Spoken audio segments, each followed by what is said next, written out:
I don't know what I should do with my life. If you've ever said this to yourself, in the dark, more times than you'd like to admit, you're not alone. And Wayne Dyer's response to that statement completely reframes the question.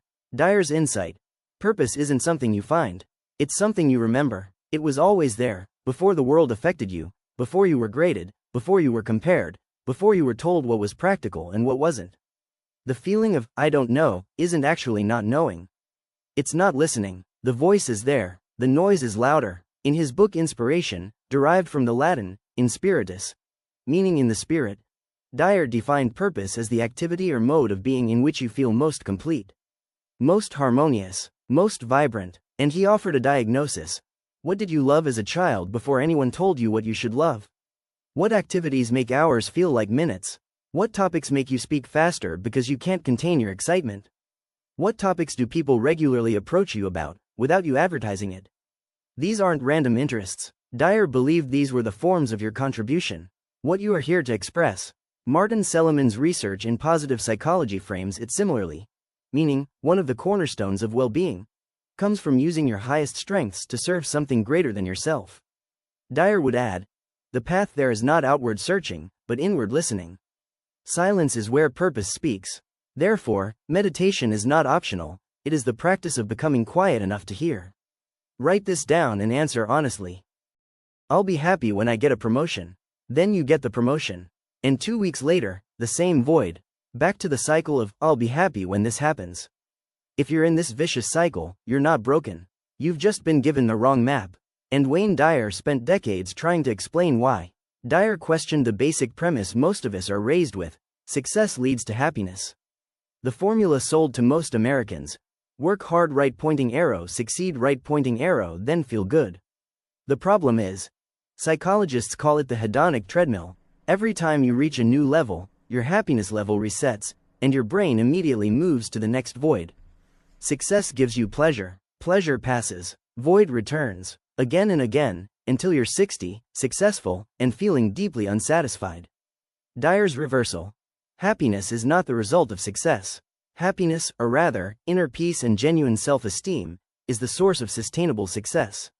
When you start from wholeness, not lack, your motivations are cleaner, your decisions wiser, your relationships healthier, and when success comes, it truly feels like success. He supported this with a practical observation. People who are truly content, not indifferent, but satisfied, become better entrepreneurs, better leaders, better artists, and better spouses. Because they aren't trying to fill a void, they are expressing what is already full. The shift is from, I will be happy when this happens, to, I choose to fully engage with the present. It's not passive, it's not complacency, it's a radical redirection of where the energy comes from. Honestly, what is your current, I will be happy when this happens? Write it in the comments. Now ask, even before this happens, what does it truly mean to be well in the present? That's the question to work on. You wait until you feel ready. You wait for the fear to pass. You wait for the right time. You wait until you feel confident enough.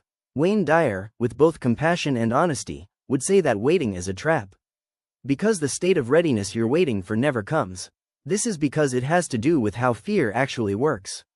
Dyer's understanding of fear stemmed from both his psychology training and his spiritual studies. The neurological truth is this: fear is processed by the amygdala, which operates on the principle of pattern recognition. When you avoid something that triggers fear, the amygdala registers that avoidance as a successful survival strategy. The next time the trigger appears, it is triggered more intensely. Avoidance doesn't reduce fear, it trains your brain to need to avoid it.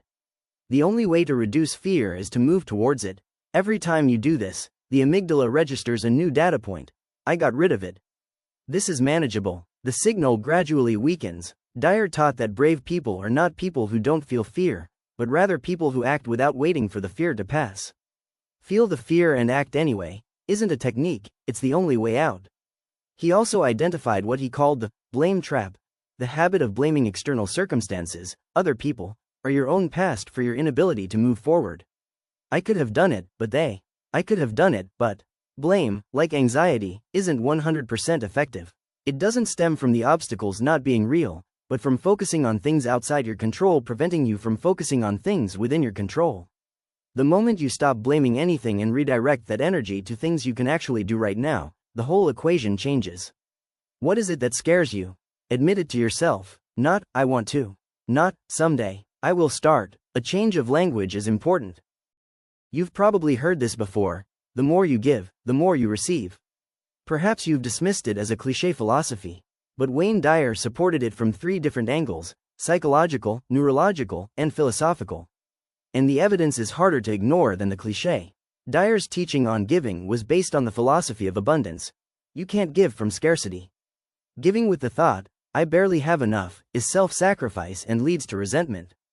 True giving comes from the thought, I have enough, and I choose to share. This internal shift, from lack to sufficiency, is what makes giving transformative, not depleting. Neuroscience shows that giving activates the brain's reward centers more reliably than receiving. Research from the National Institutes of Health has shown that charitable donations stimulate the same brain regions, sometimes more strongly, as receiving monetary rewards. This phenomenon has a name: the euphoria of helping. It's real, measurable, and repeatable. Psychology. People who consistently give their time, knowledge, attention, and resources report greater meaning, stronger social connections, and better mental health compared to those who don't, regardless of how much they give. And the philosophical layer, the one Dyer emphasizes most: when you give, you affirm something about yourself. You affirm that you possess something valuable, that you are capable of serving others, that your presence in someone's life is important. This affirmation, repeated through consistent giving, becomes one of the most powerful sources of self-esteem. American philanthropists who donate have described the same phenomenon. Giving didn't diminish them, but rather expanded them. This week, give something unconditionally: time, attention, a skill, a kind word. See how it makes you feel. Whenever I spend money with a clear conscience, more money somehow comes back to me. You really have to believe it. Try it and see. How many times have you said, I'll start on Monday? How many Mondays have come and gone? Wayne Dyer had a simple but powerful answer to every version of, I'll start then. The only place where it all truly begins is the present moment. Not Monday, right now. Dyer's teaching on this strongly intersects with what neuroscience has confirmed about neuroplasticity, the brain's capacity for lifelong change. For decades, scientists believed the brain repaired itself after early adulthood. Now we know that this is absolutely wrong. The brain can create new neural pathways at any age. New habits can form at 25, 45, 65. New perspectives can take root. Old patterns can be broken. Too late isn't a biological fact, it's a story. Dyer liked to point to those who started late. Vera Wang started designing at 40. Ray Kroc founded McDonald's at 52. Grandma Moses became famous as a painter in her late 70s. Colonel Sanders acquired the KFC franchise after the age of 60. The common thread: they stopped letting the accumulation of, not yet, determine, never. In Dyer's own life, the real momentum started after age 35. His first major book came out at 36. His television career began in his 40s. His most spiritual and perhaps deepest works emerged in his 60s and 70s. Every day you live makes you more capable of the next, if you choose to see it that way. Every experience, especially failures, is a lesson. The only question is whether you are ready to apply what you have learned. Today, not Monday, today, take a step towards something you've been putting off. An email, a phone call, a page of writing. Start a conversation. Starting is half the battle, and most people never even begin. Every word spoken carries a story within it. Nothing is said without reason. What matters is this: don't quit. Finish what you start. Don't obsess over the results. Not every attempt will succeed, and that's exactly the point. The greats weren't stopped by failure. It drove them forward. Let it drive you too. And now we come to Wayne Dyer's most important message, the one he kept returning to in the final years of his life. If you're watching this series, this is exactly the video you're trying to get to. Wayne Dyer died on August 30, 2015. He was 75 years old. He passed away in his sleep at his home in Maui, peacefully, just as he lived, according to accounts, without resistance, without fear.